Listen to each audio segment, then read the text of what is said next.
नमस्कार। भारतीय नाट्य अकादमी लखनऊ द्वारा आयोजित कार्यक्रम रंगनाद में आप सभी का स्वागत है। आज के हमारे मेहमान हैं श्री अमित बनर्जी जी। अमित बनर्जी एक अभिनेता, निर्देशक और प्रशिक्षक हैं। वॉइस एंड स्पीच पर इन्होंने काफी काम किया है। नेशनल स्कूल ऑफ ड्रामा से ये नाट्य कला में प्रशिक्षण प्राप्त करके निकले हैं। देश के तमाम प्रतिष्ठित निर्देशकों के साथ इन्होंने काम किया है और देश के तमाम नाट्य विद्यालयों में ये विजिटिंग फैकल्टी में है। इनके बारे में यही कहूंगा कि जिस दिन से चला हूं मेरी मंजिल पे नजर है, आंखों ने कभी मील का पत्थर नहीं देखा। तो आइए स्वागत करते हैं अमित बनर्जी जी का। नमस्कार अमित जी। नमस्कार। नमस्कार रंगनाद में। नमस्कार विवंश जी, नमस्कार। कैसे हैं आप? बढ़िया बढ़िया। सिर्फ थोड़ा सा वो क्या है, शायद यहाँ बहुत गर्मी है, एसी के वजह से थोड़ा सा गले का हल्का सा प्रॉब्लम है। वॉइस एंड स्पीच का टीचर के गले में ही प्रॉब्लम हो गया। तो कोई बात नहीं। बाकी तो सब ठीक है। यहाँ आज मैं पहले तो भारत हिंदू नाट्य अकादमी को उनका बहुत बहुत आभारी हूँ मैं कि उन्होंने मुझे इस योग्य समझा कि आप बुलाया जाए। और मैं क्योंकि आपको बहुत पहले से जानता हूँ, जब मैं एनएसडी में था तब से जानता हूँ। आपका जो स्ट्रेचर है, आपका जो काम है वो खुद ही आपका हवाएं खुद गुनगुनाती है आपका नाम। तो मैं जानता हूँ। तो आप जो आपके साथ बैठ के और अच्छा लग रहा है। और मैं इस मौके पे मेरे अति प्रिय, बहुत ही मतलब मैं ही is one of my very special and precious person to me. मैं बहुत प्यार करता हूँ, उन्हें श्रद्धा करता हूँ। वो है रवि खड़े जी, जिन्होंने मुझे फोन किया था कि अमित जी आपको थोड़ा यहाँ आना है और थोड़ा सा बातचीत करना है। तो उनको भी मैं बहुत बहुत आभार प्रकट करता हूँ। भारत हिंदू नाट्य अकादमी को बहुत आभार प्रकट करता हूँ। और आप सभी लोगों का, जो लोग सुन रहे हैं, उन सभी लोगों को मेरे तरफ से बहुत ही श्रद्धा और प्यार जता रहा हूँ। तो अपनी बातचीत का सिलसिला शुरू करते हैं। अमित जी, बिल्कुल। चलते हैं थोड़ा बचपन के दिनों में। माँ बाप की याद कीजिए, उनके बारे में कुछ बताइए। सबसे पहला उससे जुड़ा हुआ कि आप क्या हमेशा ऐसे ही दुबले थे? क्योंकि मैंने जब से देखा है तो क्या बचपन में भी ऐसे ही दुबले थे? बचपन में तो इससे ज्यादा दुबला था मैं। अभी तो थोड़ा सा ठीक हुआ हूँ। अभी थोड़ा सा वजन बढ़ा है मेरा। लेकिन उम्र का जो एक ये है, वो एक्चुअली मेरे ना ज्यादातर क्लासमेट्स जो है वो ज्यादातर डॉक्टर बने हैं। तो मैं पता नहीं कहाँ से निकल के आ गया, कलाकार बन गया। सो वो लोग हमेशा कहते हैं, वो लोग मेरे ही उम्र के हैं, कोई तो मुझसे थोड़ा छोटा भी है, लेकिन वो काफी एजेड दिखते हैं। तो मुझे पूछते हैं कि अबे तू ऐसे कैसे रह गया, तुझे 40-45 का ही दिखता है तू। तो मैंने बोला हंसते रहो यार, ये जो जिस फील्ड में हम लोग हैं, ये कला के फील्ड हम आपको जवां रखता है, ये एक यथ देता है आपको। सो एनीवे, वो डॉक्टर लोग भी कहते हैं कि अमित बहुत अच्छा लगता है जब तुमसे बात करता हूँ, इतना हंसमुख, इतना तो शायद उस वजह से उम्र का वो जो छाप होता है ना, एक वो शायद है नहीं। और आई डोंट नो ये ऊपर वाले का एक कुछ होगा। अच्छी बात है, आप ऐसे ही स्वस्थ और सानंद बने रहिए। तो मैं बात कर रहा था कि माता पिता के बारे में, बचपन की यादों को आप दोहराइए, थोड़ा सा जानना चाहेंगे हम लोग। एक्चुअली मैं ना एक्चुअली मेरे परिवार में हम 6 भाई 2 बहन हैं। अभी कुछ बड़े भाई बड़े बहन वो लोग कुछ समय पहले गुजर गए। बहुत मैं घर में सबसे छोटा हूँ। तो वो लोग करीब बड़े भाई जो है 88 एज में अभी कुछ समय पहले गुजर गए। तो घर में एक बचपन से ही एक मतलब क्या बोलूं, एक वातावरण देखा ऐसा। पिताजी डिस्ट्रिक्ट सेंटर इंस्पेक्टर थे, लेकिन वो लिखते थे, मतलब उनके मन में भी आर्ट एंड कल्चर का बहुत श्रद्धा हुआ करता था। मेरी बड़ी बहन उस समय मैं एक्चुअली बिलोंग करता हूँ नॉर्थ बंगाल से। आप लोगों ने मालदा का नाम सुना होगा। मालदा से जब सिलीगुड़ी जाते हैं तो बीच में एक छोटा सा टाउन आता है, वो उसको बोलते हैं कालियागंज।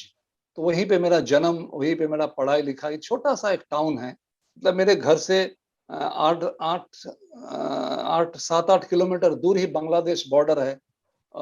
थोड़ा सा 5-7 किलोमीटर अंदर चले जाओ तो पूरा गांव है। सो मैं जहाँ पे लोकेलिटी में रहता था वो थोड़ा टाउन है।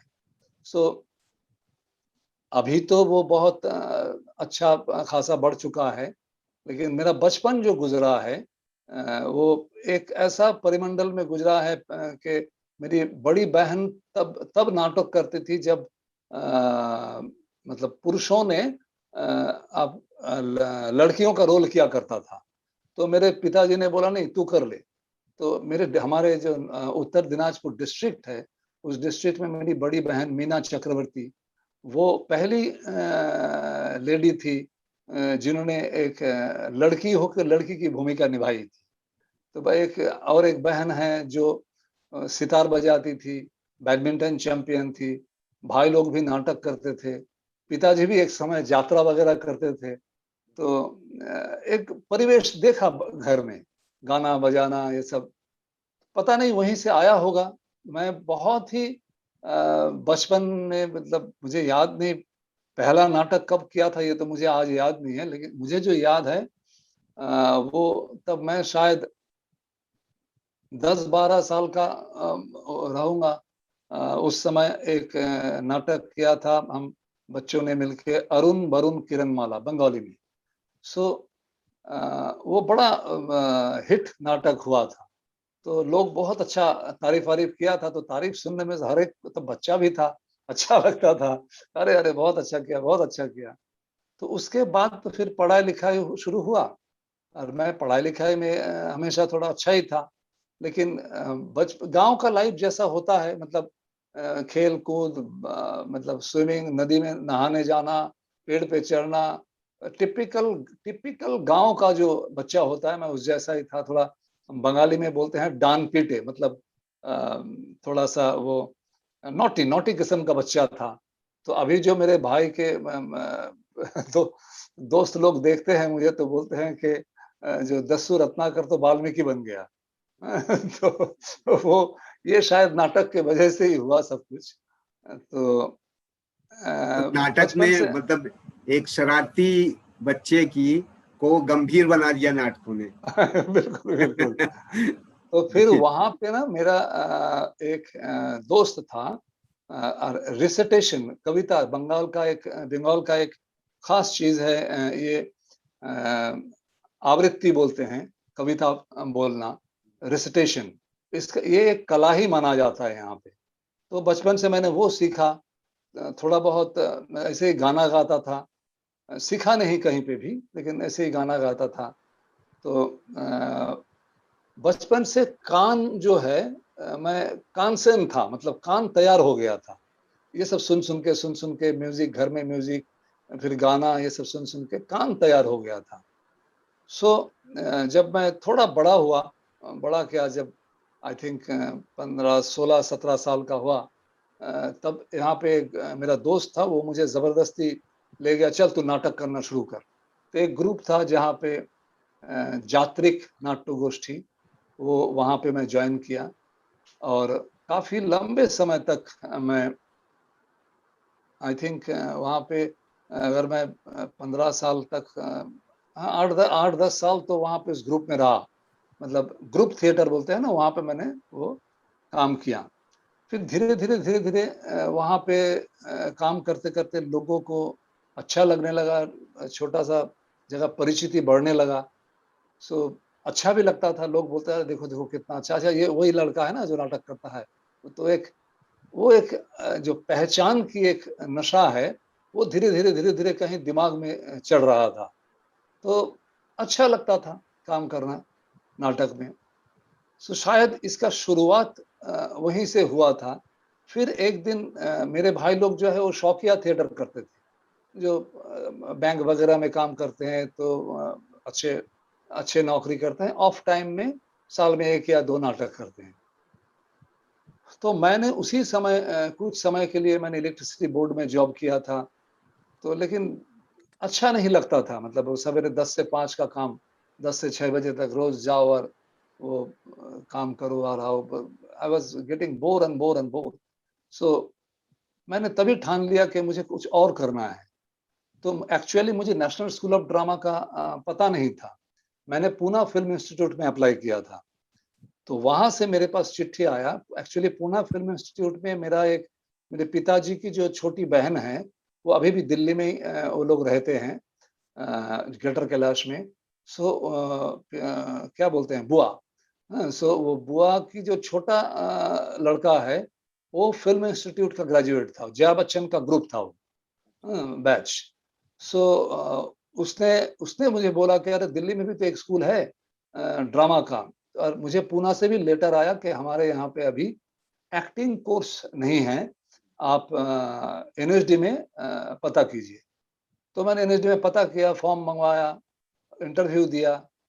तो एक्चुअली उस समय क्या हुआ था, एक मज़ेदार घटना ये हुआ था कि मैंने कभी हिंदी पढ़ा नहीं और गाँव के स्कूल में पढ़ा, ना वहाँ पे अंग्रेजी स्कूल नहीं था।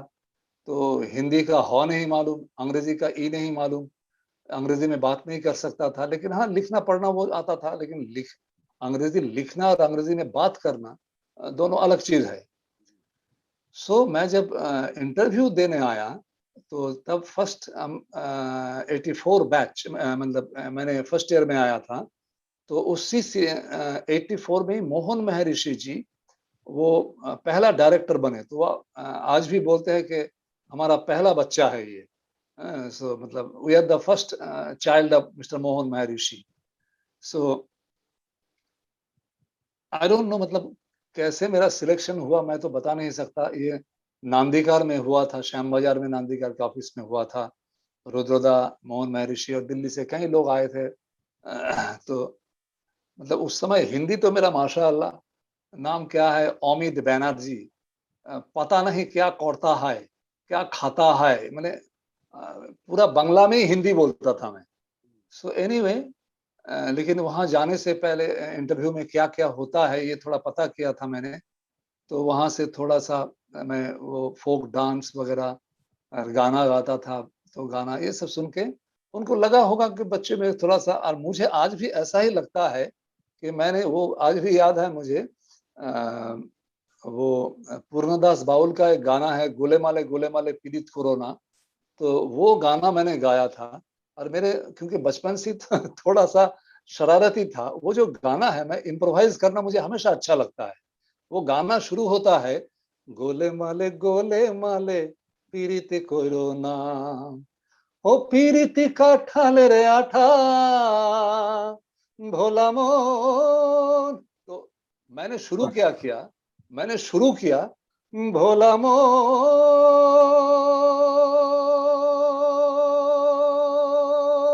जब तक सांस है तब तक खींचता गया। इतना खींचा भी नहीं उन्होंने गाने में। सो शुरुआत थोड़ा इम्प्रोवाइज करके किया, तो उनको बहुत अच्छा लगा। मुझे आज भी फील है, ऐसा लगता है कि मेरे उस गाने की वजह से ही मेरा सिलेक्शन हुआ था। ये मुझे लगता है। फिर वहाँ से मैं दिल्ली में, अभी अभी जैसे इंटरव्यू एनएसडी में होता है कि वर्कशॉप वगैरह, वो उस समय हमारे समय पे ऐसा नहीं था। तब नहीं हुआ करता था। प्रिलिमिनरी, तब हाँ, एक एक ही दिन में प्रिलिमिनरी सारा कुछ होके रिटन, रिजल्ट भी आ जाता था शाम तक। और हाँ, वहाँ पे दिल्ली में बुला के एक वाइवा लेते थे, बस हो जाता था। तो ऐसा सिलेक्शन हुआ। फिर मैं एनएसडी आ गया। एनएसडी आया तो वो ये मेरे लिए एक अद्भुत अनुभव था। ये 84 की बात है। ये 84 की बात है। मैं एनएसडी में आया, मैं 87 पास आउट हूँ। और मैं बहुत लकी हूँ कि हमारे जो बैच था, वो बहुत ही अच्छा है। आलोक चैटर्जी जो अभी एमपीएचडी के डायरेक्टर है, विपिन कुमार जो सिक्किम एनएसडी सेंटर के डायरेक्टर है, मीता वशिष्ठ, इरफान खान अभी जो गुजर गया। अ, तो बहुत अच्छा बैच था। और हमारा इमीडिएट सीनियर थे पीयूष भाई, मलकानी भाई, जोएल भाई, और अभी जो डायरेक्टर है ये थर्ड ईयर में थे। सो उस समय का माहौल बहुत एक अच्छा माहौल था। लेकिन मुझे सबसे ज़्यादा प्रॉब्लम ये हो रहा था कि हिंदी, तो मैं मतलब लैंग्वेज के लिए मैं बहुत परेशान हो रहा था कि मुझे ठीक से हिंदी बोलना नहीं आता, क्योंकि कभी पढ़ा ही नहीं मैंने। वो गांव के स्कूल में पढ़ा, नीचे वो चादर लेके जाता था, वो जो छोटा सा चटाई लेके जाके नीचे बैठ के पढ़ता था जब तक हाई स्कूल में नहीं आया। हाई स्कूल में आया तो फिर चेयर टेबल मिला। सो पहला 7 दिन में ना, मतलब जो मेरा मन के अंदर एक था कि यार I am a very good actor, और डिस्ट्रिक्ट में नाम हुआ, 10 साल मैंने काम किया, तो डिस्ट्रिक्ट के सभी लोग जानते थे कि अच्छा ये बनर्जी फैमिली का लड़का है, ये अच्छा नाटक करता है, गुड एक्टर। लेकिन नाटक को लेके मैंने कभी पढ़ाई लिखाई नहीं किया उस समय। मतलब डायरेक्टर जो देखते थे बताते थे ऐसे चलो ऐसे बोलो, मैं जस्ट नकल करता था उसको, सीधी सी बात बोलूं तो एनएसडी में आके पता चला रहे भाई नाटक करने के लिए पढ़ना भी पड़ता है। सो ये उस समय तब उम्र क्या होगा, 24-25 साल ऐसा ही, आई थिंक ऐसा ही होगा। तो वहाँ लेकिन मेरा मतलब बेसिक जो एक प्रॉब्लम मेरे साथ हो रहा था वो था हिंदी और अंग्रेजी, क्योंकि बाहर से जो लोग आते थे वो अंग्रेजी में लेक्चर देते थे। इवन हमारे समय आई वाज वेरी लकी कि हमारे समय पे जो टीचर लोग थे, गुरु, मतलब हम तो उनको गुरु ही बोलते हैं, कि महापात्र दादा, एच बी शर्मा जी, आप तो जानते होंगे इनको, दासगुप्त दादा, निभा जोशी। मतलब अगर मैं तो आज भी बोलता हूँ कि एनएसडी में अगर मेरी मम्मी की कमी थोड़ी सी कम महसूस हुई तो वो निभा जोशी के वजह से। वो इतनी प्यार मिला उन लोगों से, कीर्ति जैन, अनुराधा कपूर। तो इन लोगों का जो जब बाहर से जो लोग आते थे, चाहे वो मॉस्को आर्ट थिएटर से हो, रडा से हो, जर्मन से हो, जहाँ बाहर जो प्रोफेसर एक्टिंग के आते थे वो अंग्रेजी में पढ़ाते थे। सो वो मुझे बहुत ज्यादा तकलीफ होता था। तो मैं पहला 7-10 दिन में ना समझ गया था मुझे करना क्या है, क्योंकि और तो मैंने पहला टारगेट किया, नहीं मेरा हिंदी मुझे ठीक करना है। तो एक तो अ, मतलब अगर 6 बजे क्लास होता था, मैं 5 बजे उठ के ओपन एयर में जाता था, वहाँ जोर जोर से पढ़ता था मैं हिंदी को सुधारने के लिए, न्यूज सुनना, पढ़ना। और आलोक चैटर्जी वो बंगाली, तो उससे मैं थोड़ा ठीक ठाक कर लेता था। तो क्योंकि मेरा कान तैयार था तो वो फॉलो करने में बहुत ज्यादा समय नहीं लगा मुझे। धीरे धीरे धीरे धीरे धीरे धीरे वो हो गया। तो फर्स्ट ईयर का जो पहला नाटक हमारा हुआ था, राजा एडिपाउस, किंग एडिपस, उसमें मोहन महर्षि जी खुश होकर मुझे क्रेयॉन का रोल दे दिया। तो वो that is the one of the second lead जो मैंने किया था। आलोक ने किया था एडिपाउस, और मीता वशिष्ठ ने किया था योकास्टा, तो मैंने किया था क्रेयॉन। शुरुआत ऐसे ही हुआ। तो जब यहाँ जहां रोकूंगा तक ये, अमित भाई। मुझे हाँ लगता है कि जो भी दूसरे प्रदेश के, गैर हिंदी प्रदेश के बच्चे जो आते हैं किसी भी ड्रामा स्कूल में, उनका शुरुआती दौर अपनी मातृभाषा और हिंदी सीखने में ये जो एक परेशानी कठिनाई आती है, इसमें काफी वक्त गुजर जाता काफी वक्त गुजर जाता है। है ना? ये एक तो मेरा समस्या तो आती है, हाँ ये सबके हाँ साथ है। मेरा हाँ मेरा पहला करीब 4-6 महीना बहुत बहुत कष्ट से गुजरा, और मैंने मेरे बाकी लोगों से मेहनत मेरा डबल हो गया था कि कैसे कैसे ठीक करूं, क्योंकि मुझे समझ में आ गया था अगर मैं ये ठीक नहीं कर पाया तो मुझे रोल नहीं मिलेगा, क्योंकि काम तो वहाँ हिंदी में होता है। सो फिर मैंने उसके मेरा एक नेचर है, उसको लोग बोलते हैं कि इसके अंदर बुलडॉग टेनासिटी है। वो काटता है ना तो मांस उठा के ही छोड़ता है। सो मैं उसका पीछे पड़ गया तो पड़ गया, तो ये तो अब ठीक करना ही है। तो आलोक ने मुझे बहुत हेल्प किया। और अंग्रेजी की जहाँ तक बात होती थी, हमारे क्लास में दो अंग्रेजी के महान थे। एक जिसने इरफान ने जिसको शादी किया, शुतोपा सिकदार, वो दिल्ली की थी, जी कन्वेंट जी। एडुकेटेड थी। इरफान को भी अंग्रेजी नहीं आती थी। हाँ हाँ, उन्होंने भी धीरे धीरे ग्रो किया ना बाद में, उसने ग्रो किया बाद में बिल्कुल। धीरे धीरे ग्रो। श्रुतोपा के पास वो सीखता था, और मैं मीता को पकड़ लेता था, भैया मीता मुझे सिखा दे भैया, ये कैसे बोलते हैं, क्या बोल के गया, अनुराधा कपूर का लेक्चर समझा दे। या मैं दोबारा अनुराधा कपूर के क्लास में चला जाता था कि मैडम ये समझ में नहीं आया, कुछ भी समझा दीजिए। तो या बाहर से जो लेक्चर देने आते थे, क्लास कराते थे, तो मीता को मैंने बहुत तंग किया ऐसे। तो मैंने मतलब मैं ये क्रेडिट आज ये निसंकोच मैं ये कहता हूँ कि मुझे जो मेरे टीचर ने सिखाया, मेरे सीनियर्स ने भी वही सिखाया, मेरे क्लासमेट्स ने भी मुझे सिखाया। आज जो भी मैं थोड़ा बहुत अगर 0.1% भी कुछ जान पाया हूँ, सीख पाया हूँ, तो दैट इज़ ऑल। जैसे आप लोग को देख-देख के, सुन-सुन के मेरे क्लासमेट्स मुझे सुधारते रहते थे, "अमित ये र नहीं है, ड़ है।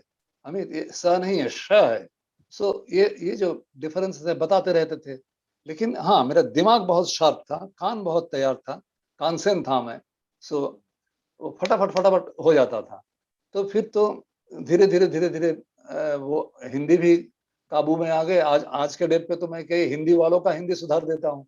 तो ये और अंग्रेजी में भी एज़ सच कोई प्रॉब्लम नहीं। इवन रेपर्टरी में आपको खुशी होगी सुन के, मैंने व्यास भाई ने गालिब किया था ना, हाँ, तो कायदे हयात। क़ैद कायदे हयात, वो क़ैद हयात मैंने भी किया था। तो किसी उर्दू वाले ने कहा नहीं कि गलत हिंदी बोल रहे हैं। आज भी मुझे याद है, मैं मिर्ज़ा असदुल्ला खां वल्द जनाब अब्दुल्ला बेग खां अपने पूरे होश और हवास से खुदा को हाज़िर नाज़िर जानकर बज़ुबान खुद इस बात की तस्लीम करता हूँ आपा। सो थोड़ा-थोड़ा अभी भी देखिए याद है। वो बहुत बामुश्किल काम था, क्योंकि हाँ। उसमें चलो हिंदी बोलना तो ठीक है, उर्दू में जो नुक्ते हैं ना, हाँ, उन हाँ। नुक्तों को और पकड़ना। इसमें मैं ज़रूर 2 लोग हैं, 2-3 लोग, जो एक प्रतिमा जी है, आप जानते हैं Pratima ji, Pratima Kanan. She helped me a lot. Neelima Sharma हमारे साथ काम करती थी वो, और one of my favourite Dolly Ahluwalia, Himani. उस समय रेपर्टरी का जो बैच था ना, वो भी कमाल का बैच था। मतलब सो हेल्पिंग, नामदेव भाई, व्यास श्रीवल्लभ व्यास, हिमानी शिवपुरी, हेमा सहाय। सभी से मुझे हमेशा बहुत प्यार भी मिला, बहुत हेल्प मिला। कहीं कोई गलती होता था तो वो बता देते थे, ये ऐसा नहीं ऐसा है, ऐसा नहीं ऐसा है। धीरे-धीरे बनत-बनत बन गया। सो नहीं, उसमें वो भी है अमित भाई कि अगर आपकी सीखने की प्रवृत्ति है ना, तो आप हाँ, हाँ। बच्चे से भी सीख सकते हैं। बिल्कुल, अगर बिल्कुल, आपने बिल्कुल। ऐसा मान लिया है, खुद को ढाल लिया है कि मुझसे होगा ही नहीं, या मैं पूरा जानता ही हूँ, मैं सही हूँ, तो फिर तो कोई बात ही नहीं नहीं, है। नहीं, बात ही नहीं होता है। नहीं, वो ये एक्चुअली ये नेचर मुझ में ना है ही नहीं। आज भी जब मैं पढ़ाने जाता हूँ, क्योंकि एक एक किस्सा मैं आपको ज़रूर बताऊँगा, ये बहुत इम्पोर्टेंट किस्सा है और मैं कई वेबिनार में बता भी चुका हूँ ये। निभा जी क्लास ले रहे थे क्लासिकल इंडियन ड्रामा का, वो लेते थे। सो सवेरे से मार्शल आर्ट, योगा, ये सारे वॉइस एंड स्पीच, एक्टिंग, ये सारे क्लासेस के बाद लंच ब्रेक होता था, तो थक जाते थे इतना मेहनत करके। तो उसके ठीक तुरंत लंच के बाद क्लासिकल इंडियन ड्रामा होता था। तो निभा जी की क्लास होती थी, तो निभा जी तो छोटी-सी थी, तो वो बात करते-करते कुर्सी पे उठ जाती थी, फिर टेबल के ऊपर उठ जाती थी। और हमें तो मतलब उस समय भरपेट खाना खा के आते थे यार, बैठे-बैठे तो ऐसे आँख लग जाता था। तो मैं किसी का, आलोक को या इरफान को, विपिन को, किसी को बोलता, थोड़ा-सा खिसक के बाद पीछे की तरफ बैठ के मैं धीरे से वो टेबल पे सर झुका के ऐसे हो जाता था। थोड़ा आँख बंद हो जाता था। तो ये लोग भी इतना बदमाश थे, ये लोग भी, "मैडम, मैडम, अमित सो रहा है पीछे, अमित सो रहा है, ये देखिए अमित सो रहा है।" वो सुनते ही मैं तुरंत उठ जाता था। तो मैडम का जवाब होता था, अच्छा मैडम अमित सो रहा है? अच्छा वो तो सचमुच सो रहा है, तुम तो जगह-जगह सो रहे हो। तो तो मुझे लिटरली, मैं आज बताता हूँ कि बिल्कुल, बिल्कुल। मुझे ना क्लासिकल इंडियन ड्रामा कुछ भी समझ में नहीं, एस्थेटिक्स जो है, वो समझ में नहीं आता था। और एक तो वो नींद ऐसे ही आती थी खाना खाने के बाद। तो मैं सीधा एक दिन मैडम के पास गया, मैडम मुझे ना कुछ भी समझ में नहीं आ रहा है, ये क्या दिभंग, त्रिभंग, नाट्यशास्त्र, ये बहुत कठिन लग रहा है, मुझे कुछ समझ में नहीं आ रहा है। तो madam, what madam said, I still remember today, कि मैडम सेड, अमित, कोई बात नहीं बेटा, ये समझ नहीं रहे हो, ठीक है, आपको नींद आती है ना, आप आँख बंद करके सुन लो, मुझे देखने की ज़रूरत नहीं है, आँख बंद करके सुन लो। मुझे तुमने तो बता दिया कि तुमको समझ में नहीं आ रहा है, मुझे पता है ये इतना ईज़ी नहीं है, मुझे पता है क्लास में किसी को समझ में नहीं आ रहा है, 10-15 साल बाद समझ में आ जाएगा, सुनते रहो। आज जाके मुझे लगता है कि मेबी मैं थोड़ा बहुत शायद समझ पाया हूँ, what is all about art, what is रस थियरी।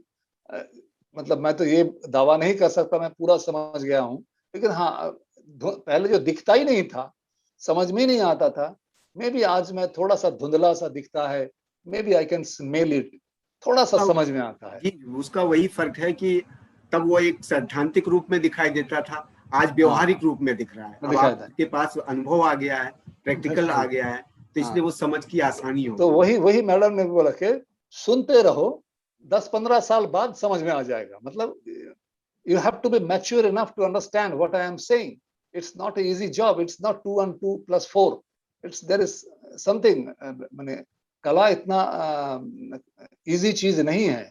जैसे मैं पहला आते ही मैंने शुरू में रविंदा को पूछा था, रविंदास कि सर आर्ट क्या है? सो मेरे क्लासमेट सब हंस पड़े, अबे आर्ट क्या है नहीं मालूम। सो मुझे एकदम से इन्फिनिटी कॉम्प्लेक्स हो गया, अरे बाप रे मैंने क्या सवाल पूछ लिया। होता है ना, गांव से सब हाँ, आया तो एक अजीब सा एक फीलिंग होता है।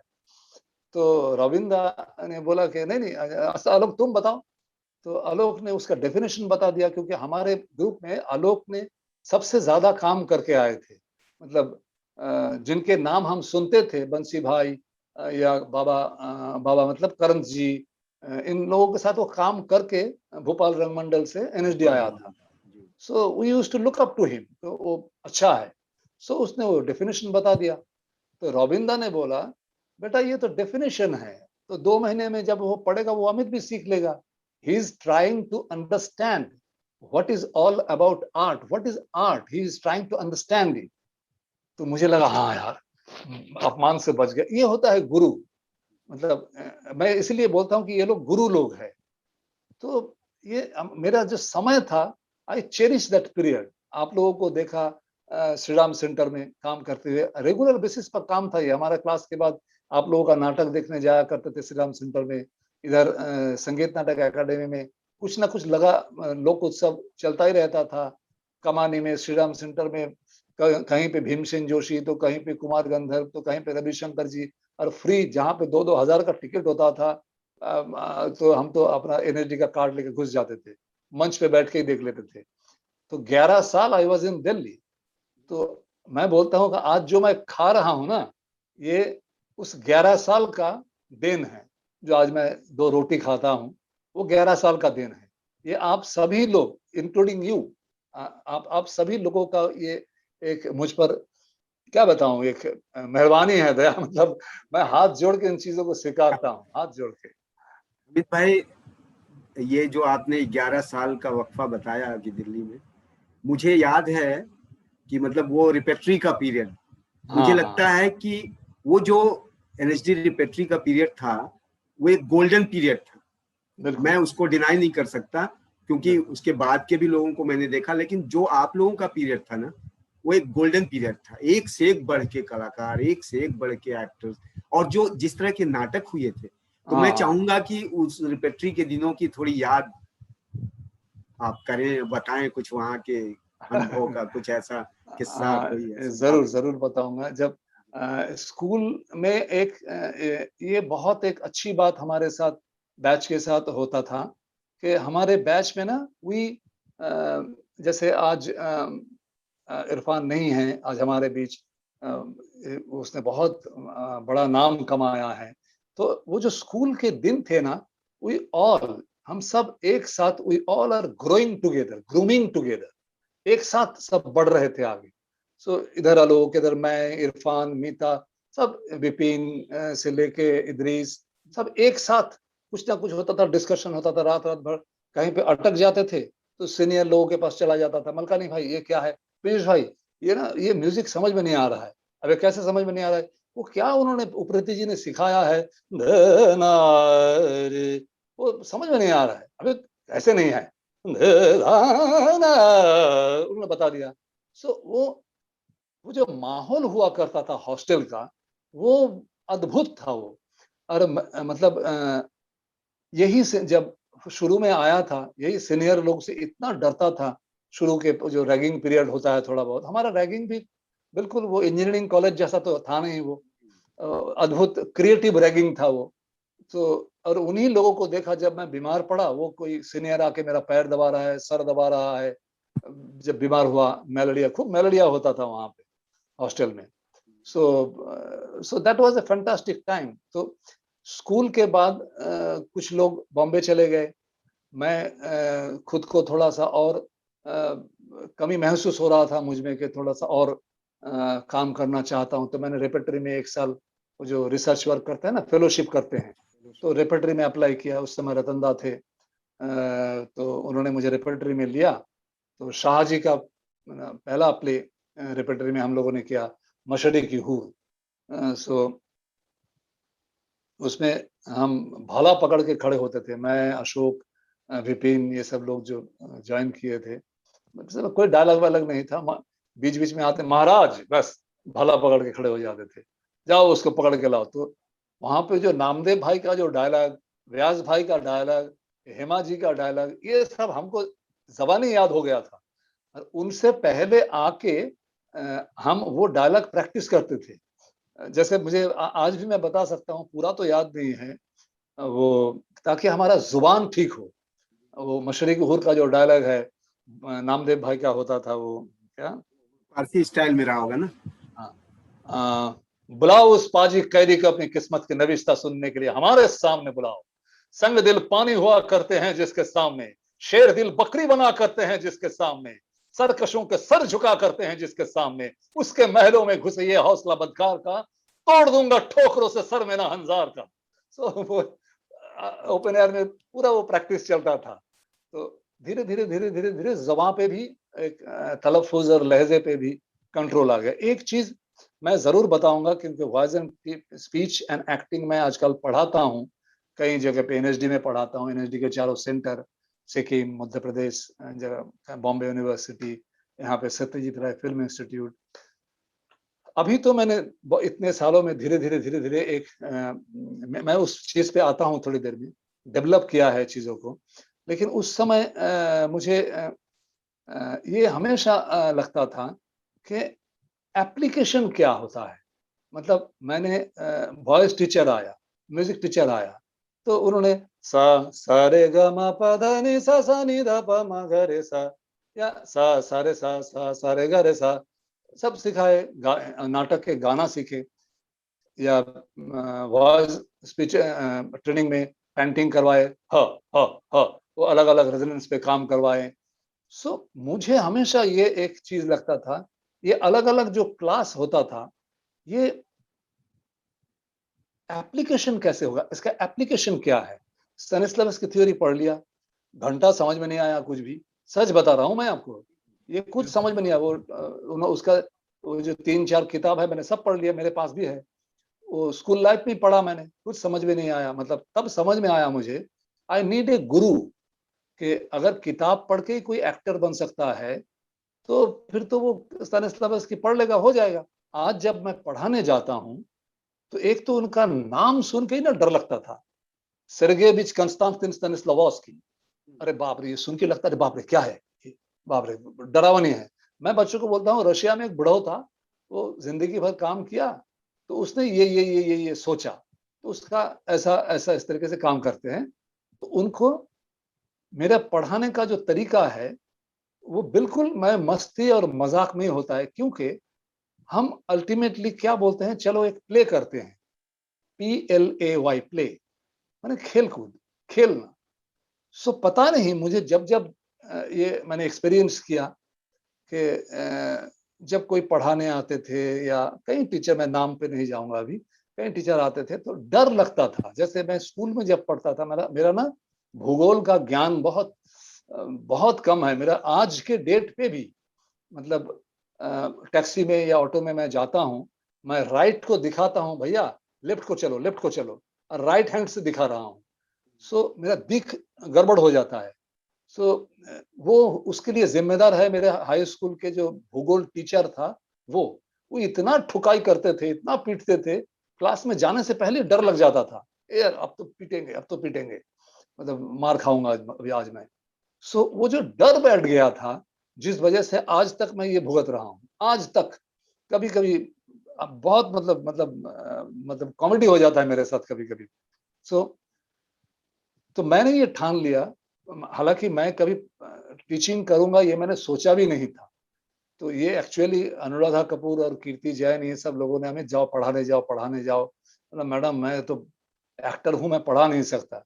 अबे तुम्हें किसने बोला पढ़ाने के लिए? गो एंड शेयर योर एक्सपीरियंस। तुम इतने साल 3 साल स्कूल में काम किए, तो स्कूल में ऑलमोस्ट सारे मेजर रोल्स में तुमने काम किए। फिर आप रेपर्टरी में 1 साल रिसर्च किए, फिर रेपर्टरी के में भी लंबे लंबे बड़े बड़े रोल किए, और आखिरी 3-4 साल तो लीड रोल किए सारे।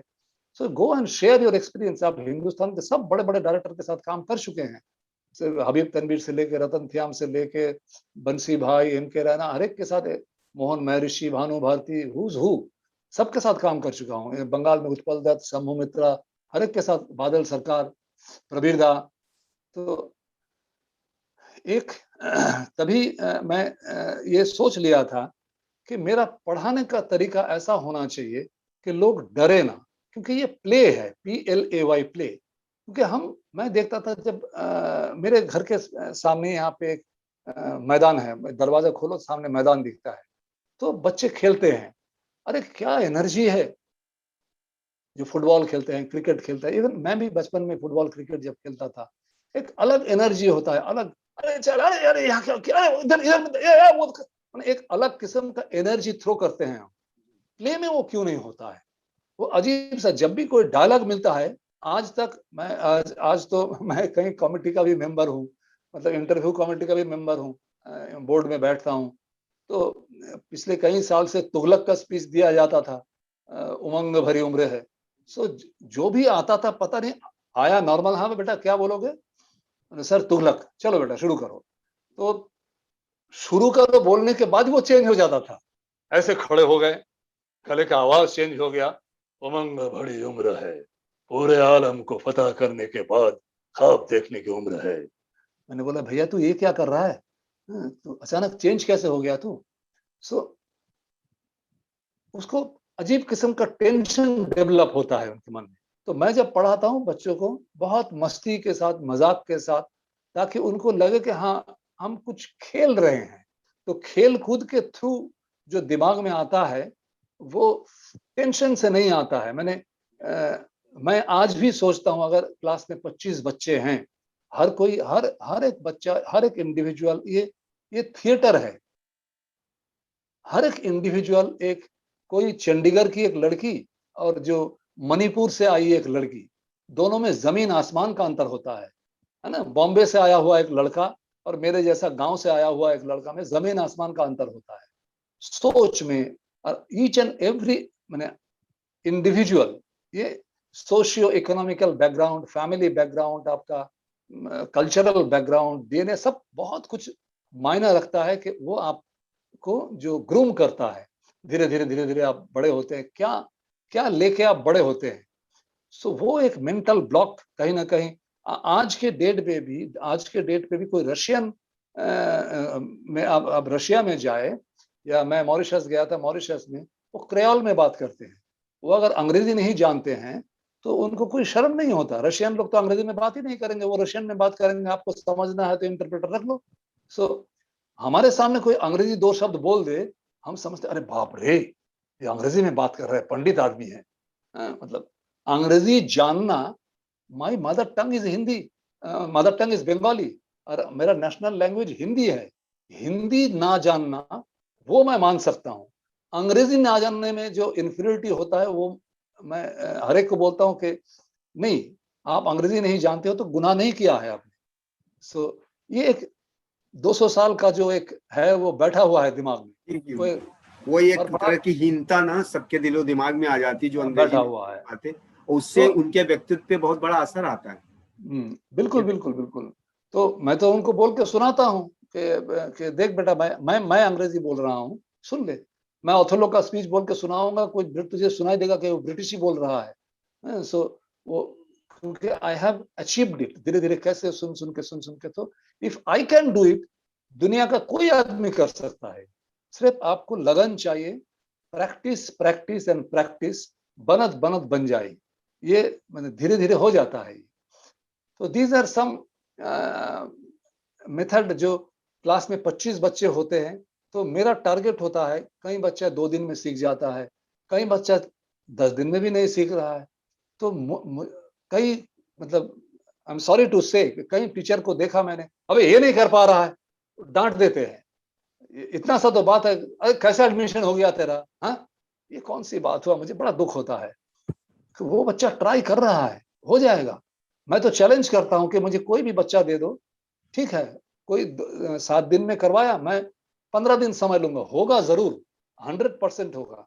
तो मैं होटल में जाता हूं, जब मैं सोचता हूं मैं कहाँ गलत कर रहा हूं उसको समझने में, कि उसको सर दुख रहा है, मैं पेट दुखने की दवाई दूं तो कैसे काम चलेगा। वो बच्चा आया है मणिपुर से, वो बच्चा आया है अरुणाचल से, उनके कल्चर, पहले मुझे उनके पास जाना है, उसको समझना है, उसको किस तरीके से प्रोवोक करूं मैं, ताकि वो धीरे धीरे धीरे धीरे धीरे कैरेक्टर में आए और चीजों को बोल पाए, कर पाए चीजों को। अल्टीमेटली एक सीधी सी बात बोलता हूं, मेरे इतने सालों का एक्सपीरियंस, एक एक्टर करता क्या है, एक एक्टर स्टेज पे जाता है और एक झूठ बोलता है। ऑडियंस भी ये जान के ही आते हैं कि एक झूठ बोलेगा, चलो सुनते हैं, लेकिन फिर भी वो जब झूठ बोलते हैं उसके साथ वो हंसता है, उसके साथ वो रोता है, उसके साथ उसके इमोशन में वो भी बह जाता है। हाउ इट हैपेंस, कैसे होता है, क्योंकि वो दैट इज द टेक्निक, वो आपको मास्टरी करना पड़ेगा। सो वही टेक्निक पे मैं काम करवाता हूं कि कैसे एक झूठ को आप उस क्षण के लिए आप सत्य बना देते हो, उस झूठ को कैसे ट्रांसफॉर्म करते हो। जिसलिए इसलिए मैं जब जहां पे पढ़ाने जाता हूं, मेरा जो पूरा प्रोसेस है वो है वॉइस, पहले वॉइस के ऊपर काम करता हूं, फिर स्पीच के ऊपर काम करता हूं, फिर एक एक्टर स्पीच क्यों बोलता क्यों है, उमंग भरी उम्र है, या वो पड़ा है कंकाल मेरा पुत्र का, ये मैं अश्वत्थामा, ये मेरा धनुष, बोलता क्यों है। So voice, speech and the transformation of speech into A performance, वो जो एरिया है वो मैं कहीं पे भी जाता हूं तो मैं उम्मीद करता हूं कि मुझे 15-15 दिन का समय दिया जाए। तो ये मतलब कम से कम 10-10 दिन का समय भी मिले तो 10 दिन वॉइस पे काम करता हूँ, 10 दिन स्पीच पे काम करता हूँ, और जो 10 दिन है मैं हर एक को बोल देता हूँ कोई ना कोई एक स्पीच, 1 या 2 स्पीच तैयार करके आओ, ताकि तुम्हारी दिमाग में सिर्फ वो या आपको याद करके आना है। फिर हम उसके ऊपर काम करते हैं कि आप उस स्पीच को किस तरीके से बिलीवेबली, जो मैं ये नाम भी नहीं लेता हूँ कि उस ये सेर्गेविच मेथड एक्टिंग है वो नहीं बताता हूँ, उनका नाम भी नहीं उच्चारण करता हूं मैं, लेकिन वो सारा प्रोसेस वही मेथड एक्टिंग में कैसे जाता है उन चीजों पर ध्यान देता हूं। तो कोई अगर कर नहीं पाता है तो I question myself, not the student, कि मैं उसको क्यों नहीं करवा पा रहा हूं, मुझ में कहां पे गलती हो रहा है। क्योंकि इस जीतू ने तो कर लिया, उसने तो एक लड़की है वो तो कर लिया, वो लड़का क्यों नहीं कर पा रहा है, क्योंकि उसको समझाने में मुझे कहां प्रॉब्लम हो रहा है। सो मैं उनके साथ बात करता हूँ, उसके फैमिली में कौन कौन है, क्या है, बचपन कैसे गुजरा है, कैसे बड़ा हुआ है, धीरे धीरे धीरे धीरे, क्योंकि नाटक में ना हमेशा 2 और 2 4 नहीं होता है, कभी 2 और 2 5 होता है, कभी 2 और 2 7 हो जाता है। It's not mathematics. सो ये जो एरिया है इसको री इन्वेंट करना, रेगुलरली री इन्वेंट करना, सर्च कि कैसे आप इन चीजों को वो उस झूठ को कैसे आप धीरे धीरे धीरे धीरे धीरे धीरे ट्रांसफॉर्म करके उस पल के लिए सत्य बना सकते हो, ताकि आप जब तो बात भाई करो।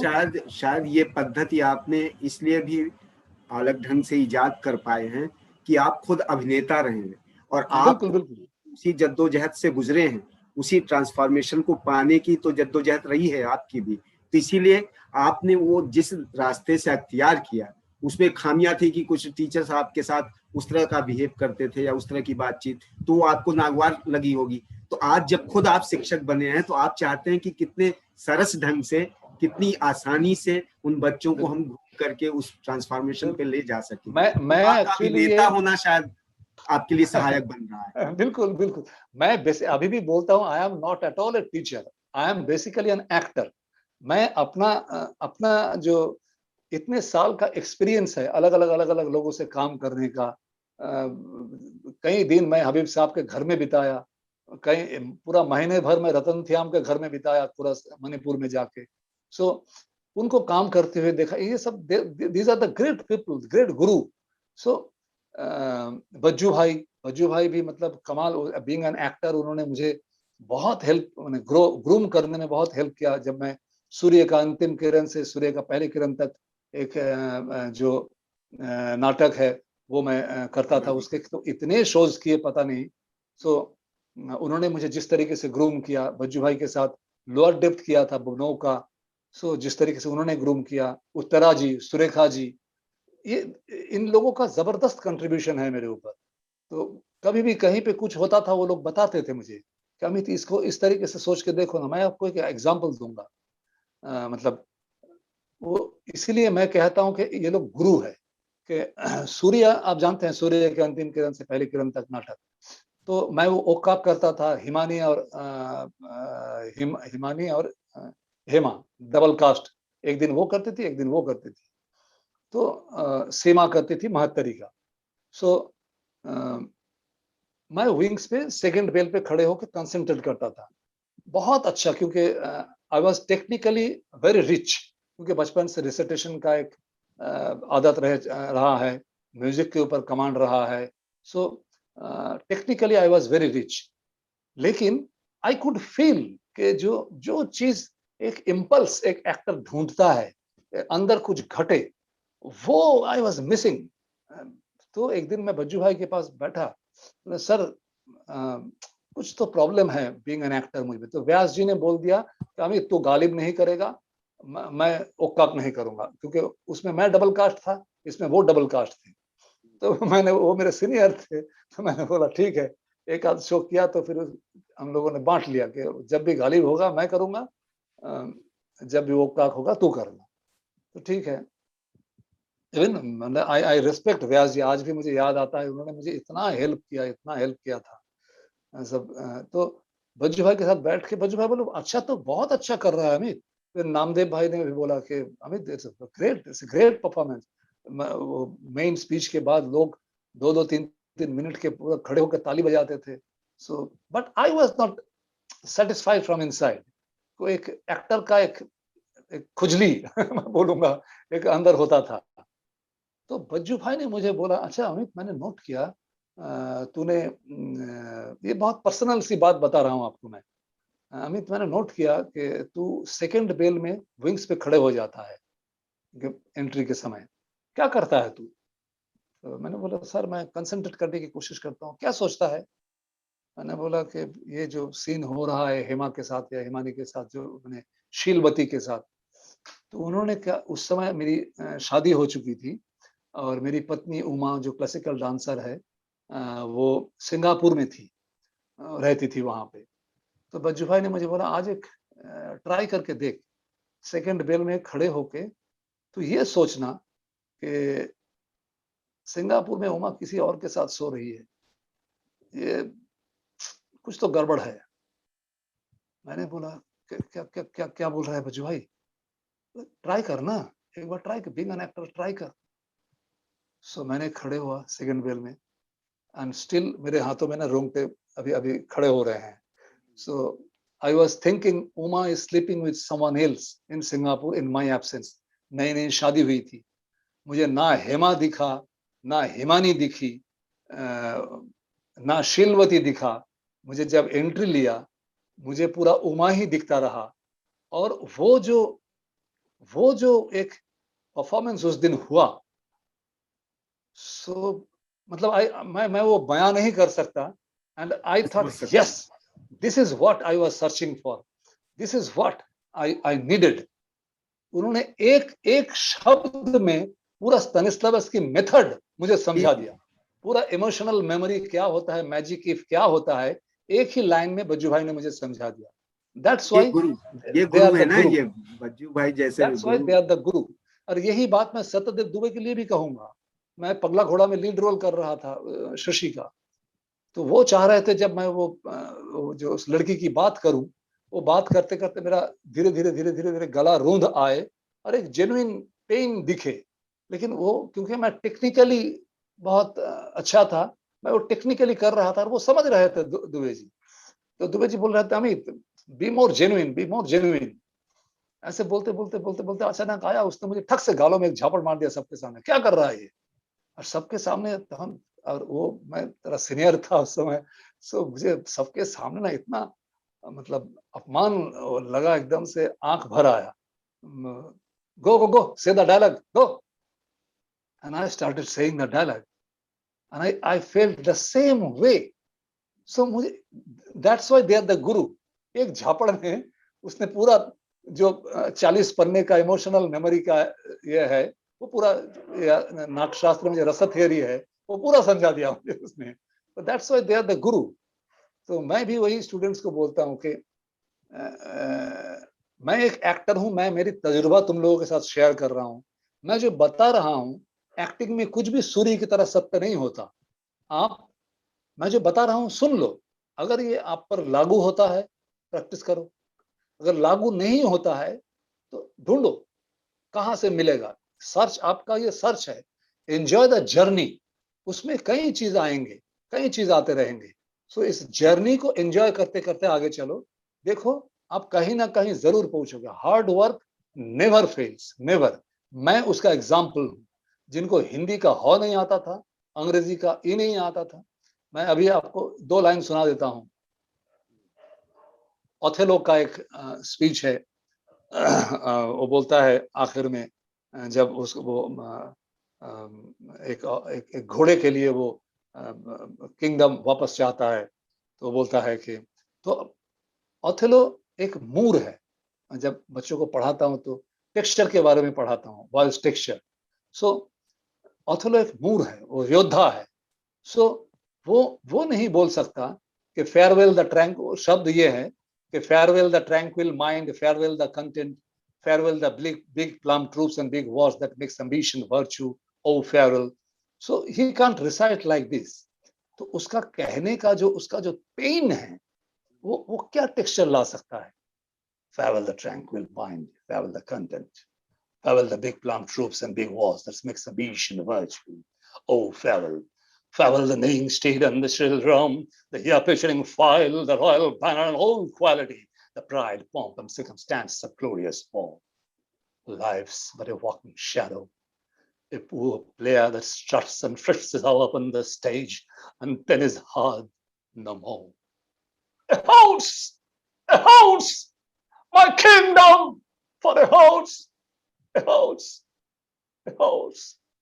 My kingdom! For a house! So वो कैसे टूट रहा है। So उसका टेक्सचर जो है वो कैसे बोल सकता है कि farewell the tranquil mind.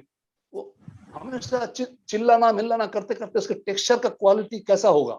So being an actor you have to always search कि कैसे होगा। एक नौकर बात करेगा, एक किंग बात करेगा, सो वो कौन आदमी बात कर रहा है, उसका वॉइस का क्या इफेक्ट होगा उस कैरेक्टर के ऊपर। So this all are the things एक एक्टर रीइन्वेंट करता है धीरे धीरे धीरे धीरे। So this is the process I follow throughout. तो पहले वो वॉइस के कई किस्म के एक्सरसाइजेस है, वो करवाता हूँ, फिर स्पीच पे आता हूँ। स्पीच पे आने के बाद फिर वो जर्नी चलता है कि transformation of speech into A performance, ताकि आप स्पीच को कैसे सत्य बना सकते हैं। मैं उसको बोलता हूँ कि भैया ये गांधारी भूल जा, तू ये अंधा युग भूल जा कि ये गांधारी रोते हुए कर रही है। ये मेरा तो वो पड़ा है कंकाल मेरा पुत्र का। तेरे पास सिर्फ यही डायलॉग है, ये धर्मवीर भारती ने नहीं लिखा है, ये कॉमेडी में कर ले। सो कैसे करेगा तू। लेकिन मुझे बिलीवेबल लगना चाहिए। Your duty is this. ये डायलॉग तेरे पास मैंने उठा के दे दिया तो भूल जा, ये धर्मवीर भारती ने लिखा है, ये भूल जा तू रोते हुए है। You have to create comedy. मतलब मैं ये कोशिश करता हूं to prepare the actor from every side. जब आप एक डायरेक्टर के पास जाते हो, आपको डायरेक्टर इंटरप्रिटेशन देगा, वो बता देगा कि आपको उसको क्या चाहिए। So being an actor you have to be capable enough to produce that, कि वो जो चाह रहे हैं आप उसको उनके सामने लाकर खड़ा करो। बीइंग एन एक्टर आपका ये रिस्पॉन्सिबिलिटी है, इसीलिए आप एक्टर हो, इसीलिए आपको पे किया जाता है या जो भी। सो ये मेरा एक प्रोसेस है। मतलब गलत समझ में आ रहा है झूठ कि बहुत बारीकियों से आपने इसको इजाद किया है और मुझे लगता है कि जहाँ भी आप इस तरह से जाते होंगे फैकल्टी बन के, तो वहाँ बच्चों को बहुत फायदा होता होगा। अमित भाई, रवि गान के बारे में बताइए, उस पे भी आपने काफी काम किया है, तो इस बहाने उसके बारे में भी थोड़ी जानकारी लोगों को मिले।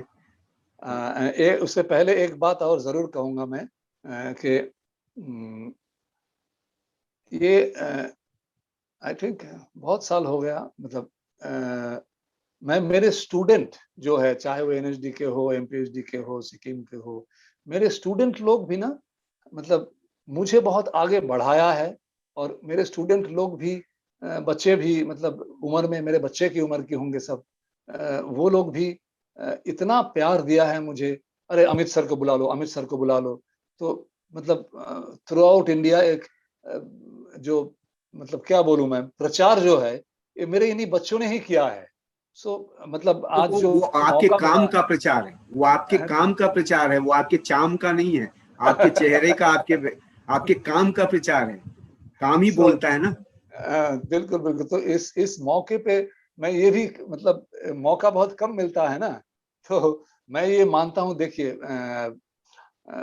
सर, ये आप आप जो आज जिस जगह पे है ना, कहीं ना कहीं, कहीं ना कहीं, किसी ना किसी से थोड़ा थोड़ा थोड़ा थोड़ा पुश मिलते मिलते मिलते मिलते आज विवांशु जी इस जगह पे पहुंचे हैं। तो आप व्हेन यू लुक बैक, कि आप जब पीछे मुड़ के देखते हैं, अगर वो नहीं होता तो ये नहीं होता, अगर वो नहीं होता तो ये नहीं होता। So I am always always always grateful, जिन्होंने मुझे 1% भी पुश किया है इस फील्ड में। कि हाँ, आज आज मैं वही बोलता हूँ कि आज मेरे बच्चों के ऊपर भी मैं, मतलब सर झुका के इनको स्वीकारता हूँ। इन्होंने भी मुझे बहुत कुछ दिया। मतलब मैं कितना सिखाता हूँ मुझे नहीं मालूम, कभी सोच के उस तरीके से देखा नहीं है। मैं मेरा एक्सपीरियंस शेयर करता हूँ, बताता हूँ चीजों को, लेकिन सीखता हूँ दुगुना, जितना देता हूँ दुगुना लेके आता हूँ, जो मेरे काम पे लग जाता है। क्योंकि आजकल के नए बच्चे वो इतने अलग अलग अभिनव आइडियाज लेके, न्यू आइडियाज लेके आते हैं, तो देख के भी अच्छा लगता है। So these are the thing. एक ये है, और दूसरा एक ये है कि स्पीच में एक, क्योंकि मेरी पत्नी कथक से है, तो स्पीच में मैंने अक्सर सुनता हूँ कि बच्चों का ना टेल ड्रॉप होता है, क्लैरिटी मिस होता है। तो कथक का जो परंत है वो मैं उनसे जरूर करवाता हूँ, सिखाता हूँ उनको मैं, जो मैंने मेरे पत्नी से ही सीखा एक्चुअली। तिटकत गदिगिन धा, तिटकत गदिगिन धा, तिटकत गदिगिन धा, घिनधा घिनधा घिनधा घिनधा, एक एक शब्द, सॉरी, एक एक शब्द आपको, तिटकत गदिगिन धा, तिटकत गदिगिन धा, घिनधा घिनधा घिनधा। तो एक एक शब्द क्लैरिटी के साथ आप प्रोनाउंस करना सीखना। क्योंकि आप तो जो नाटक करते हैं या जो भी आप बोलते हैं, वो आप कम से कम महीने भर रिहर्सल करते हैं। अब ऑडियंस तो वो पढ़ के नहीं आता, तो आपका रिस्पॉन्सिबिलिटी इतना बढ़ जाता है कि आपने जो 30 बार या 25 बार या 30 बार पढ़ के जिन चीजों को समझा है, उनको एक ही बार में समझाना है। नाटक में कोई रिटेक नहीं होता, फिल्मों में रिटेक हो सकता है, तो एक ही बार में समझाना है। सो नाटक में हम अक्सर कई चीजें होता है, हम नाटक में बोलते हैं कि कई डायरेक्टर से सुनते हैं ना, वो बोलते हैं कि Amit, you are not looking natural, थोड़ा नेचुरल करो यार, थोड़ा नेचुरल। अब ये नेचुरल क्या खाता है या कैसे करता है भाई? मतलब क्या है, क्या ये, व्हाट इज नेचुरल? सो वो बच्चे कंफ्यूज होते हैं।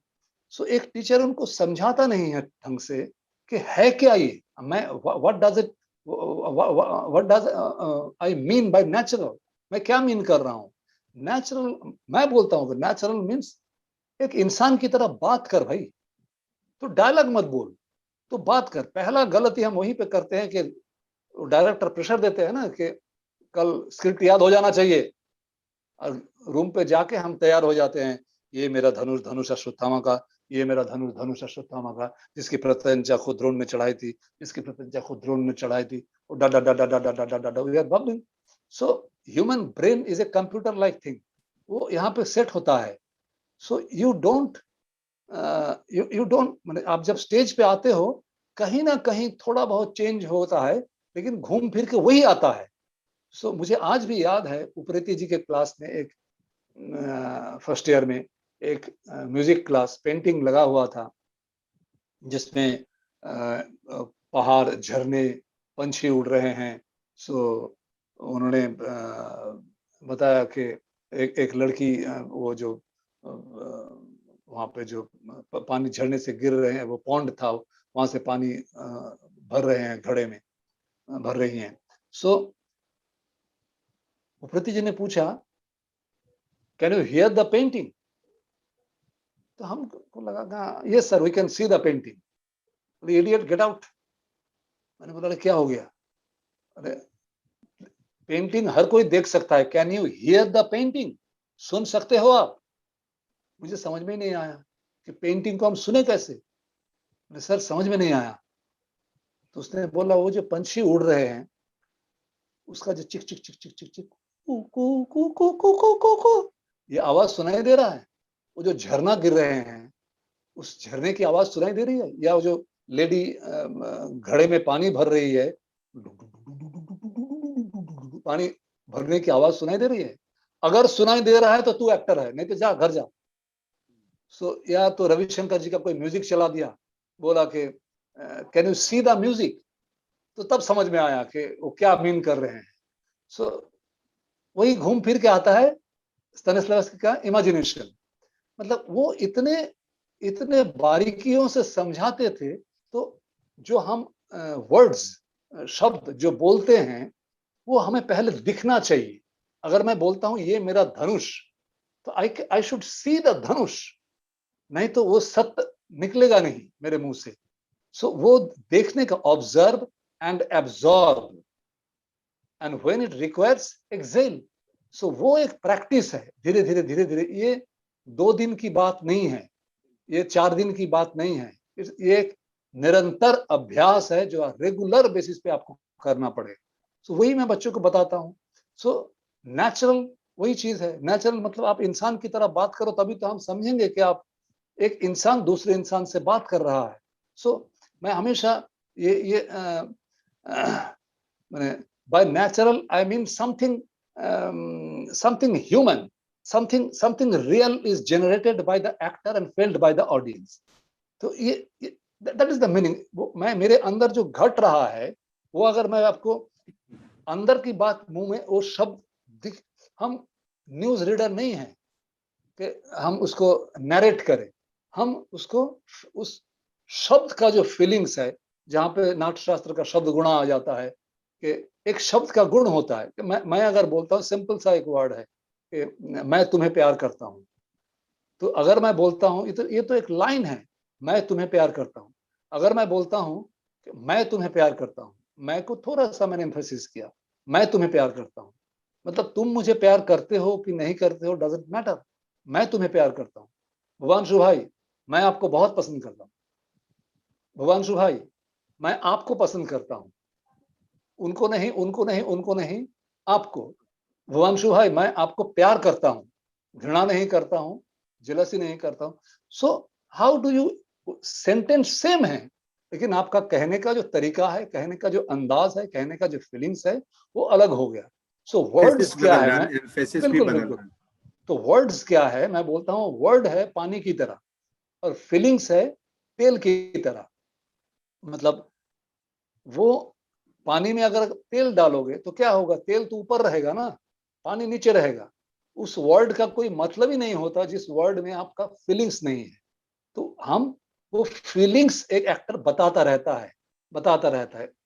वर्ड इटसेल्फ कोई उसका मीनिंग ही नहीं है, तो ब्ला ब्ला ब्ला ब्ला ब्ला ब्ला ब्ला ब्ला ब्ला ब्ला ब्ला आप याद करके बोल दो। लेकिन क्या बोल रहे हो आप, उसका अर्थ क्या है, कैसे बोल रहे हो आप कि ये मेरा धनुष, ये आप कैसे बोलोगे ये, या वो पड़ा है कंकाल मेरे पुत्र का। सो वो, ये शब्द कैसे प्रोनाउंस करोगे आप? गांधारी पहला शब्द बोल रही है 100 पुत्र मारे जाने के बाद, तो वो पड़ा है कंकाल। इज इट वो? इट्स नॉट वो, it's something deeper from your inside, it's coming. So इसका भी ट्रेनिंग होता है कि सा।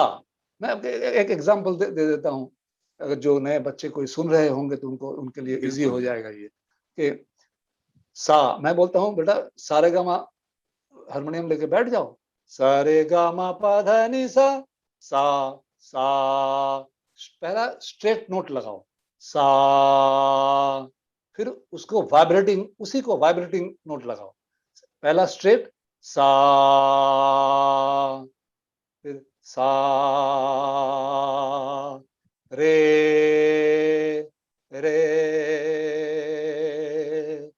गा, गा, सो एक स्ट्रेट नोट और उसी में वाइब्रेटिंग नोट।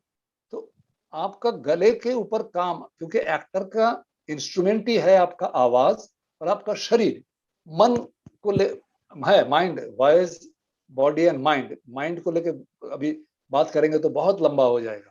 सो ये मतलब आपका सब मन कुछ जो आपके बोलेगा, पास ही है, हाँ एक्टर का सारा इंस्ट्रूमेंट आपका अपने पास है, बाहर कुछ नहीं है, बिल्कुल बाहर बिल्कुल कुछ नहीं, बिल्कुल सब आपके बिल्कुल। भीतर ही है।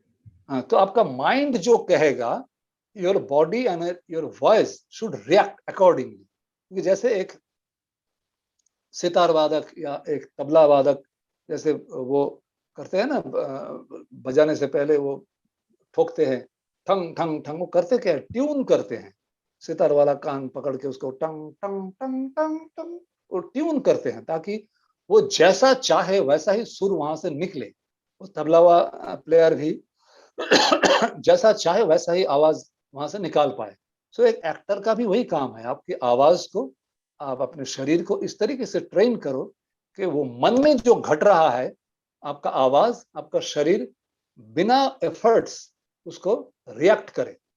वो आपको जानबूझ के करना नहीं चाहिए, वो इतना हैबिट हो जाना चाहिए कि इट रिएक्ट्स ऑटोमेटिकली, वो एक साइमल्टेनियसली ऑर्गेनिकली वो आ जाना चाहिए। सो इसके लिए अभ्यास चाहिए, बार बार बार बार बार बार बार बार बार बार, इसलिए मैं बोलता हूँ हमेशा प्रैक्टिस प्रैक्टिस एंड प्रैक्टिस, बनत बनत बन जाए, कब बन जाएगा पता भी नहीं लगेगा। तो दीज आर द थिंग जो रेपेटरी में आखिरी समय, जो आखिरी 3-4 साल था वो बहुत अच्छा बीता था। मतलब ज्यादातर लीड रोल मैं करता था। So overall these are my journey. अभी तो ज्यादातर समय पढ़ाने में जाता है, धीरे धीरे वो एज भी हो रहा है। सो अभी पिछले करीब 1 साल के ऊपर ऐसे तो कोरोना की वजह से बैठे हुए हैं। तो ऐसे ही बच्चों को एक चीज और याद आया मुझे अभी एकदम से, कि ये जो ये सारा, वो कभी कभी मुझे बोलते हैं, मुझे मजाक से बच्चे बोलते हैं स्वामी अमितानंद सरस्वती जी, क्योंकि मैं कभी कभी वाणी होता है ना, वाणी प्रभु लोग वाणी देते हैं, तो मैं बोलता हूँ speak in such a way that people would love to listen to you, speak in such a way that people would love to listen to you, and listen in such a way that people would love to talk to you. ये theory को, इस philosophy को अगर हम analysis करें, पूरा acting का philosophy इसमें घुसा हुआ है। सो किसी का शेर भी ऐसे ही है कि अगर बात करने का ढंग हो तो हर बात सुनी जाती है, तो बिल्कुल ढंग बिल्कुल आपको आना चाहिए। बिल्कुल बिल्कुल बिल्कुल बिल्कुल। So these are the thing, जैसे क्लासिकल म्यूजिक होता है। सो मैं बच्चों को बोलता हूँ तुम्हें भीमसेन जोशी बनने की जरूरत नहीं है, कुमार गंधर्व बनने की जरूरत नहीं है, लेकिन क्लासिकल म्यूजिक में वोकल एक्सरसाइज के तौर पे क्लासिकल म्यूजिक को लो और आप अपना रेंज ढूंढो कि कहाँ तक आप, मतलब आपको ये जानने की भी जरूरत नहीं है कि राग कौन सा है।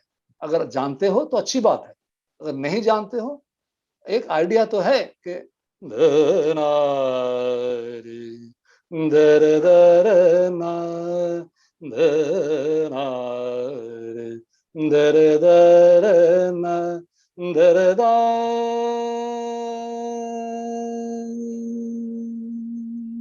दर दा,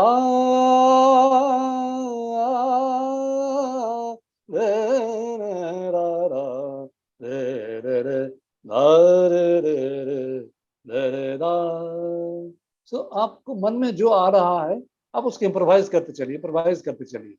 तो ये अपर स्केल, लोअर स्केल, रेजोनेंस, सारा हर चीज का प्रैक्टिस होना शुरू हो जाता है। सो एक्टिंग ऐसा चीज है ही नहीं कि आप आज एनएसडी से निकले। जैसे कई लोगों की धारणा ये है आई एम सॉरी टू से कि थर्ड ईयर पास करके निकला, बस मैं तो एक्टर बन गया। वो जो गाना है ना, साला मैं तो साहब बन गया, वही है कि मैं तो एक्टर बन गया। नहीं बाबा, ऐसे नहीं होता है। ये मैं एक्सपीरियंस से बता रहा हूँ, ऐसा नहीं होता है। ये आप तीन निरंतर साल की, अभ्यास। चलो आप तो 3 साल ट्रेनिंग की बात कर रहे हैं। यहाँ तो एक नाटक करने के बाद भी लोग कह रहे हैं कि मैं एक्टर बन गया, तो ऐसा मान के क्या, चल पड़ते हैं। क्या तो करे।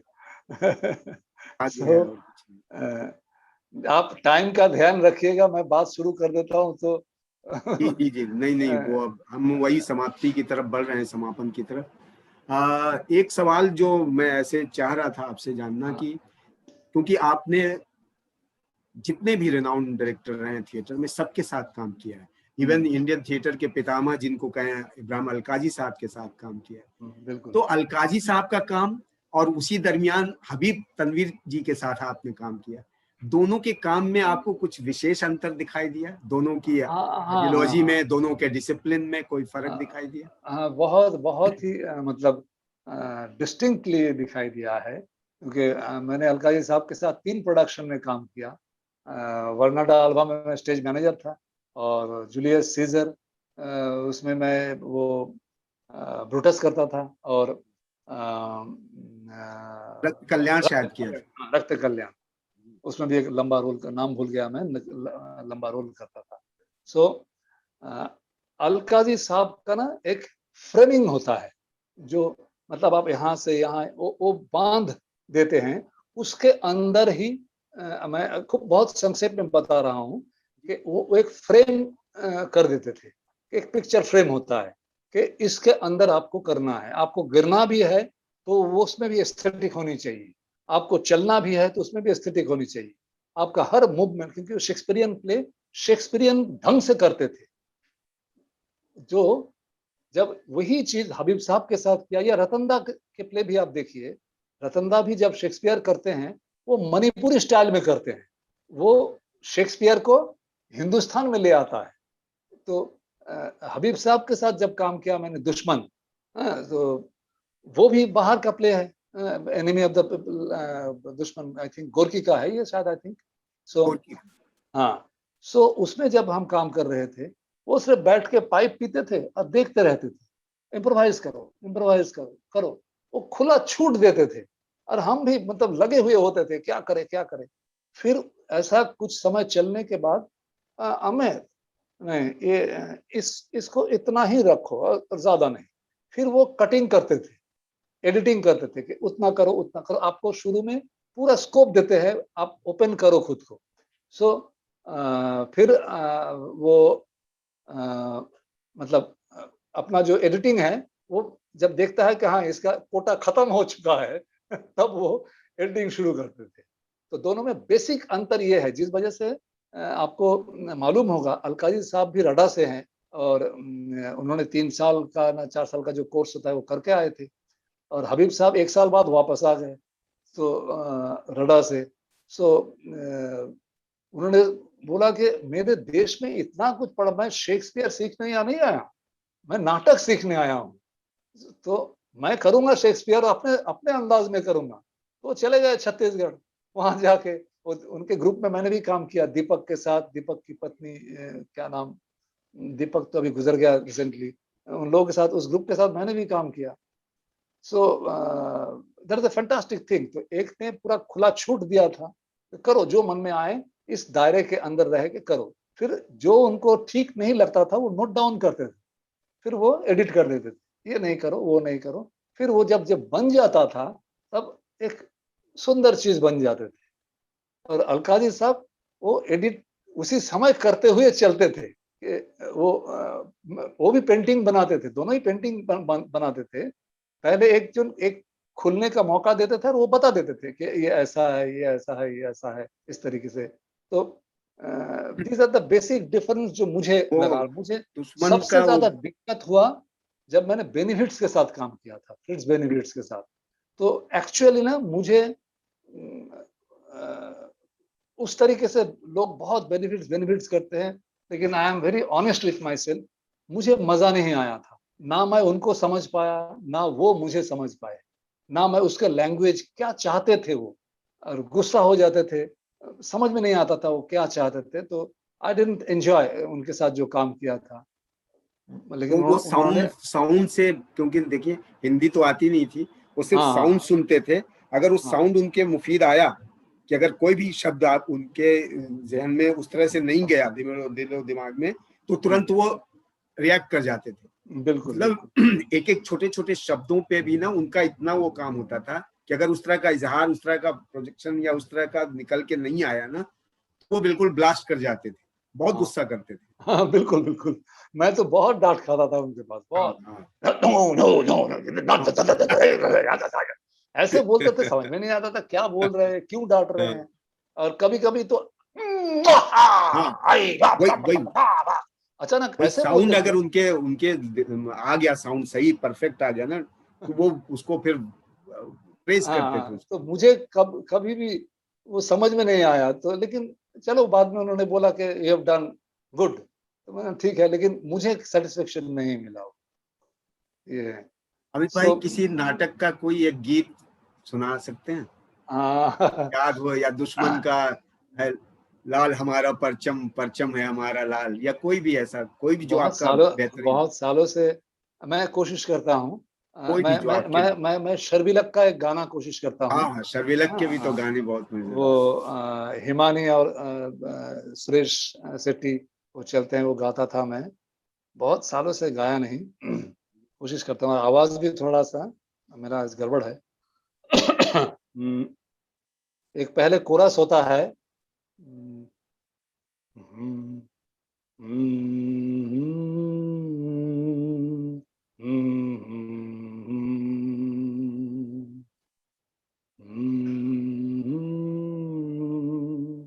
हम्म, ये कोरस चलता रहता है।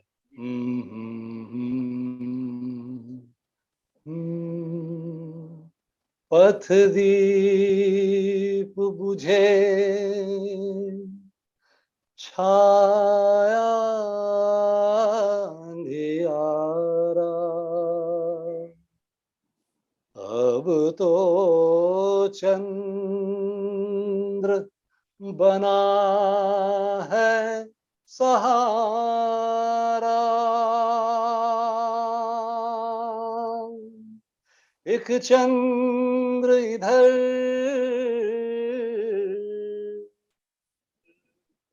एक चंद्र उधर, चंद्र धरा पर, चंद्र है नभ पर, देखो दुगुना हुआ उजियारा। हम्म,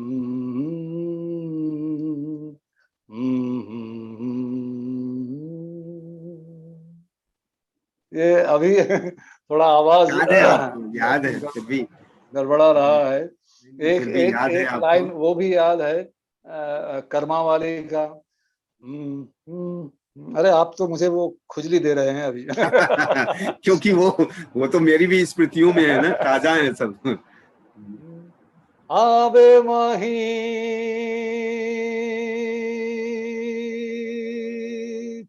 आवे माही, कित मिलवे माही,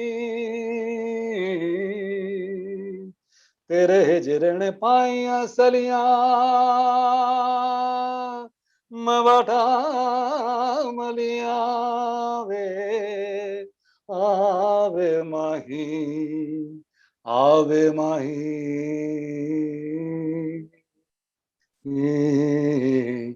किते मिलवे माही, तेरे हिजरने पाइया सलियां, मवटा बलिया। अभी शायद प्रोनाउंसिएशन थोड़ा सा गड़बड़ा गया, तो बहुत बढ़िया, ये था वो ये। सब जिंदा कर दिया आपने, जिंदा ये कर दिया वो सब। ये मतलब, अरे हिमांशु भाई, मैं क्या बताऊं कि आपके साथ गप्पे करके इतना मजा आया मुझे आज। मैंने बीच में बहुत सारा वेबिनार किया मैंने, लेकिन नहीं, अब मुझे भी मैं दिल से बोल रहा हूँ कि नहीं, मैंने सुनने वालों को भी बहुत ही मतलब जो जिस तरह की आपने पद्धति बताई ना, वो चाहे न्यू कमर भी सुन रहे होंगे या जो लोग एक्टिंग में काम कर रहे हैं उनको तो बहुत फायदा मिलेगा इस तरह की बातों से। मेरा मेरा अभी मुझे इस बार लखनऊ में पढ़ाने के लिए बुलाया था, तो तब कोविड चल रहा था, मैं फिर भोपाल चला गया था, वो पहले से वो बन नहीं पाया था। मतलब मैंने बोला कि चलिए नेक्स्ट टाइम जब होगा तब मैं जरूर आऊंगा। तो लेकिन मैं वो तो अलग बात है, जब कभी ना कभी आएंगे जरूर। लेकिन आपसे बातचीत करके मुझे इतना आनंद आया, मतलब मैं नहीं आई नहीं, कांट आई मुझे भी कांट आई कांट एक्सप्लेन। मुझे बहुत बहुत अच्छा लगा, बहुत अच्छा लगा आपसे। अमित भाई, वो मेरे जहन में कौंध रहा है अभी, ये लाल हमारा परचम अगर एक लाइन भी दोहरा दे वो ना तो वो उसमें। मैं सुर उसका गड़बड़ा गया, मेरा भूल हो गया, वो गलती।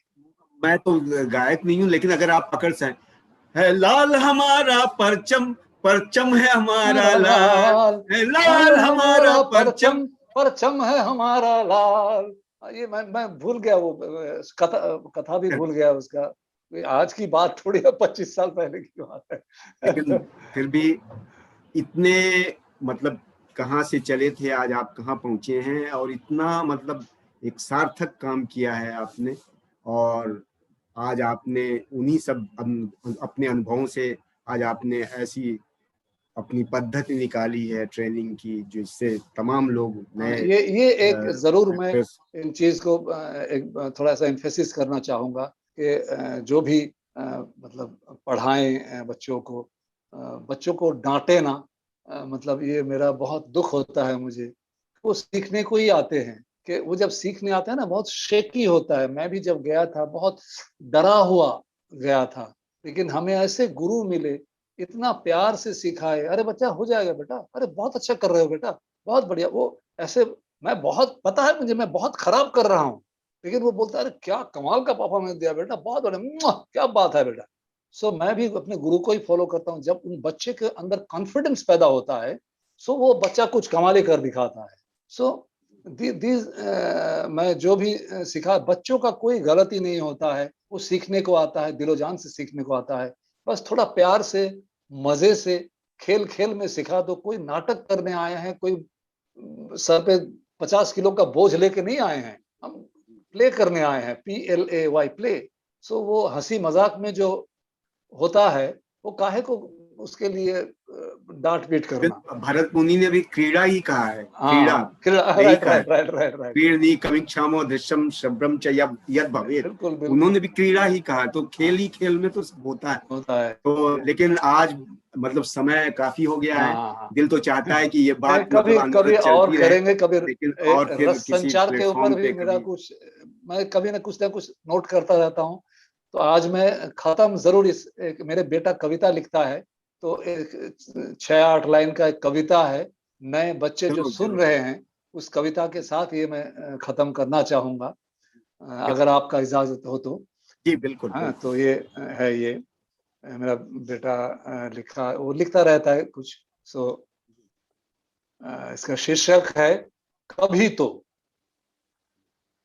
कभी तो क्या हुआ, तो क्या हुआ, आज अगर तू टूटा है, कभी तो जुड़ेगा ही। सूरज जो आज ढला है, कभी तो उगेगा ही। तो क्या हुआ, आज अगर किस्मत तेरी नाराज है, कभी तो मुस्कुराएगी ही। तूफान जो है आज तेरी जिंदगी में, कभी तो वो तूफान थमेगा ही। तो क्या हुआ, अगर सागर की लहरें विपरीत हैं, तू अपनी कश्ती आगे बढ़ाए जा। तेरे जुनू के आगे लहरों का रुख कभी तो बदलेगा ही।